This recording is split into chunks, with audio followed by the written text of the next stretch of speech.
শাওনদেরকে সিনে ফেলাইতে হবে। 24 ঘন্টার আলটিমেটাম দিচ্ছি। সামাজিক যোগাযোগ মাধ্যমে নতুন করে আলোচনায় এসেছেন অভিনেত্রী শাওন। বাসা থেকে নামিয়ে জুলাই বিরোধী সন্ত্রাসীকে বিচারের মুখোমুখি করব। কালচারাল ফ্যাসিস্টরা তার বয়ান তৈরি করছে এই ধরনের শাওনের পক্ষে। এদিকে সামাজিক মাধ্যমে ফাহিম ফারুকী নামে একজন ব্যক্তি বক্তব্য দিয়ে দাবি করেন 24 ঘন্টার মধ্যে শাওনকে গ্রেপ্তার করা না হলে কঠোর আন্দোলনের হুঁশিয়ারি দেওয়া হয়। জুলাইয়ের বিরুদ্ধে সিডিআইয়ের মতন নগণ্য কথা বলতে পারে। এরই মধ্যে অভিনেত্রী শাওন নিজের ফেসবুক প্রোফাইলে একটি ব্যতিক্রমী স্ট্যাটাস প্রকাশ করেছেন। স্ট্যাটাসে তিনি লেখেন, দীর্ঘদিন ধরেই ফেসবুকে জুলাই সিডিআই শব্দটি দেখে আসছেন। শুরুতে এটিকে তিনি একটি ট্রেন্ড ভেবেছিলেন, পরে মজার ছলে লেখেন, মন ভালো থাকুক কিংবা খারাপ, রাগ হোক বা আনন্দ, যে কোনো পরিস্থিতিতেই তিনি নাকি এই হ্যাশট্যাগ ব্যবহার করা যায়।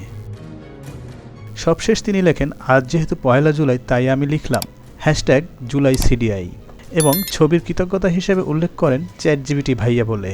তারেক রহমান আমাদের সাথে ভিডিও কলে পরিকল্পনা করেছে জুলাই আন্দোলন সফল করার লক্ষ্যে। তার মানে যদি সিডিআই হয় তাহলে এই শাওন সবার আগে তারেক রহমানকে সিডিআই করেছে।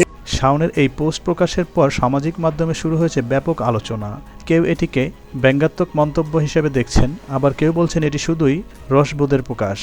এরা আগামীতে আওয়ামী লীগকে পুনর্বাসনের দায়িত্ব এই সরকারকে 2 বছরের ভিতর উৎখাত করবে। তবে বিষয়টি নিয়ে নানা ধরনের মতামত ছড়িয়ে পড়লেও সংশ্লিষ্ট ঘটনাগুলো নিয়ে আনুষ্ঠানিক বক্তব্য বা আইনগত প্রক্রিয়ার দিকেই সবার নজর রয়েছে। এই ধরনের শাওনরা যদি থাকে ভারসাম্যপূর্ণ রাজনৈতিক পরিবেশ নিশ্চিত করতে পারবে না। এই বিষয়টি নিয়ে আপনার মতামত কি? শাওনের পোস্টকে আপনি কিভাবে দেখছেন? কমেন্ট করে জানান।